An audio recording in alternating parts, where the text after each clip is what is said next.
Shalom à tous et bienvenue pour ce nouveau message autour de la Bible, la parole de Dieu, cette parole vivante qui est capable de nous donner toujours instruction, réconfort, encouragement, exhortation pour notre vie de tous les jours.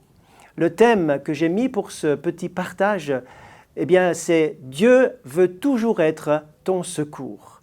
Dieu est ton secours. Nous avons tous fait l'expérience, un jour ou l'autre, que Dieu nous a sortis d'impasses ou de temps difficiles, soit d'une manière surnaturelle ou soit avec l'aide d'autres personnes.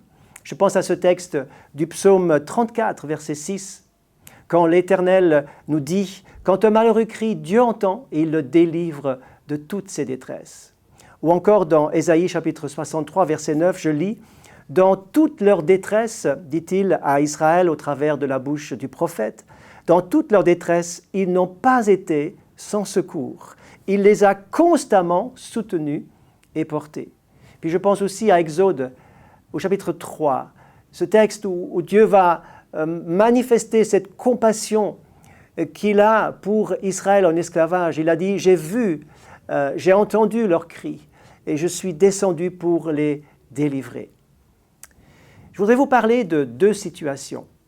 La première, c'est qu'il y a un homme qui a raison. Et pourtant, il rencontre que des problèmes. Il rencontre de l'opposition et il est même menacé alors qu'il a profondément raison. Je voudrais vous parler un instant de ce qui s'est passé avec Jérémie. Jérémie, le prophète. Il nous est dit, en commençant le livre de Jérémie, il y a quelque chose d'intéressant qui sort de ce texte, c'est que Dieu l'a appelé dès son jeune âge et il l'a établi pour être prophète. Jérémie va dire « Mais Seigneur, je ne peux pas être prophète, je ne sais pas, je ne suis rien. » Mais Dieu va lui dire « C'est moi qui vais mettre mes paroles dans ta bouche et tu diras ce que je te dirai. » Et c'est ce que Jérémie a fait durant tout son ministère. Mais bien souvent, ce prophète, connu pour avoir beaucoup pleuré, pour avoir rencontré tellement d'opposition, cet homme de Dieu va se trouver à un moment donné dans une situation très difficile, voire périlleuse. On en veut à sa vie. Pourquoi ? Parce que dans ses prophéties, il va dire des choses qui ne plaisent pas. Il va dire, par exemple, à un moment donné, que les Babyloniens vont venir pour envahir Israël, et Dieu donne une indication précise au travers de Jérémie, en disant « Israël, tu ne dois pas résister. Vous ne devez pas combattre, vous devez vous laisser faire, vous partirez en exil, et Dieu sera avec vous. » Mais ce message est compris comme un message mauvais, un message négatif, un message de découragement, et le roi et les hommes religieux de son temps vont refuser totalement ce message. Au chapitre 38 du livre du prophète Jérémie, et au verset 6, Jérémie sera emmené dans la cour du roi, et là, on va le mettre dans une citerne. Pourquoi une citerne ? Parce que tout simplement, on veut l'exclure de la communauté. On veut le mettre à mort. Et Jérémie, nous est-il dit, va s'enfoncer dans cette citerne où il n'y a pas d'eau, mais que de la boue. Il va avoir de la boue qui va monter et il va s'enfoncer doucement dans cette boue. Et bien sûr, quelle angoisse, on peut imaginer, à peine imaginer, ce que ce pauvre homme va vivre. Et cela me fait penser au psaume 69, verset 2, qui est un psaume de David.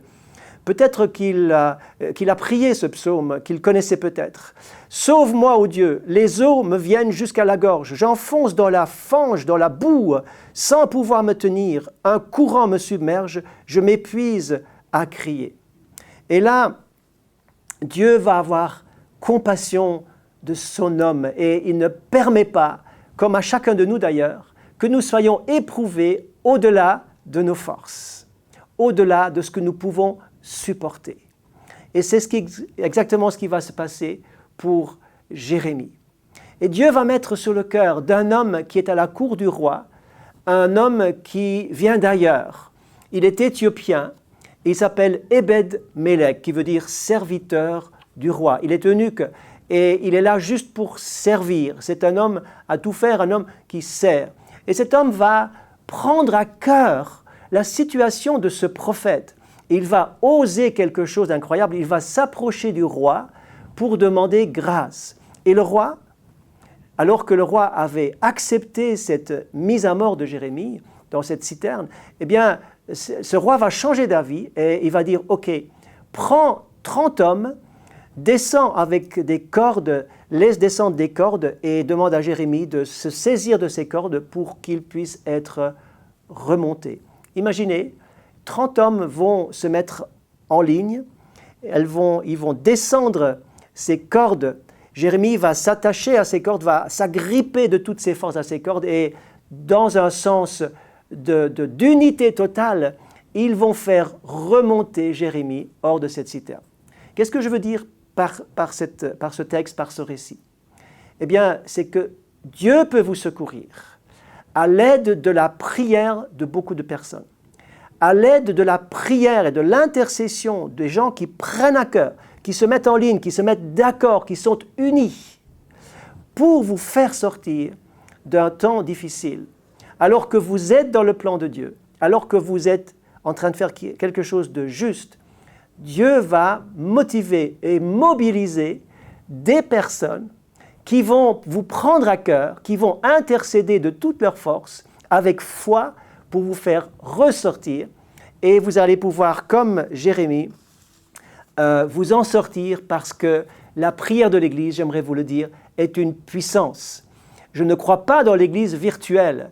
Il y a des personnes qui ont peut-être 3-4 000 personnes, des amis sur Facebook, mais en réalité, sur qui est-ce qu'on pourra vraiment compter? Lorsque vous êtes dans une communauté, vous êtes intégré, vous aurez des personnes sur qui vous pourrez compter et qui vont être là dans les moments cruciaux, dans les moments difficiles, dans les moments où vous aurez besoin, vous pourrez compter sur quelqu'un. Je l'ai vécu si souvent et j'ai vu que cela fonctionne vraiment. Je cite encore David de Psaume 40, verset 2.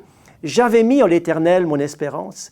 Il s'est incliné vers moi, il a écouté mon cri, il m'a retiré de la fosse de destruction, du fond de l'abîme. » Maintenant, il y a une deuxième situation. C'est une image que Dieu m'a donnée et que j'aimerais vous transmettre parce que je crois que cela peut correspondre à la situation de l'un ou l'autre d'entre vous. Je voyais une personne qui marchait au bord de la plage. Et à un moment donné, elle s'est enfoncée dans le sable, mais qui était un sable boueux. Et cette personne s'est enfoncée jusqu'aux genoux dans ce sable. Et en essayant de s'en sortir, elle n'arrivait pas à s'en sortir.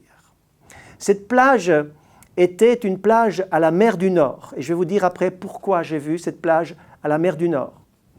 Eh bien, cette situation correspond à des personnes qui se sont mis eux-mêmes dans de la boue, qui ont mis leurs pieds dans la boue, dans leur situation de mauvais choix, dans leur propre mauvais fonctionnement, dans leur propre péché, dans leur propre situation qui était mauvaise à la base.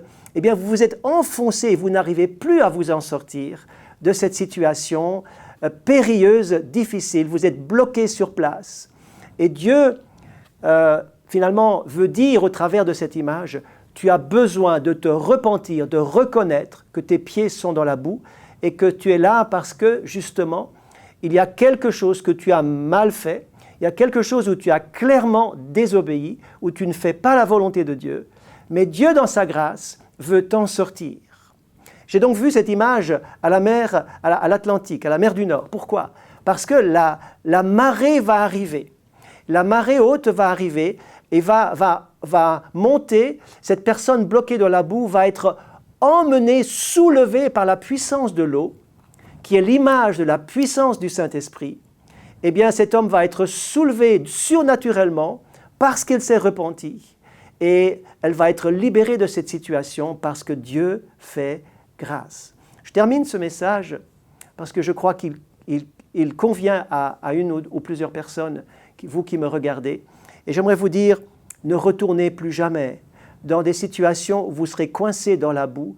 Éloignez-vous, écartez-vous de tout ce qui ne plaît pas à Dieu. Le Seigneur vous aidera et il vous soutiendra toujours, même le jour où vous êtes bloqué dans la boue. Il fera grâce, mais pour cela, demandez-lui son secours. Criez au secours. L'Éternel vous entend. Repentez-vous du mal. Repentez-vous de tout péché et par la puissance du Saint-Esprit, il vous sortira de ce mauvais pas. Que Dieu vous bénisse. À bientôt.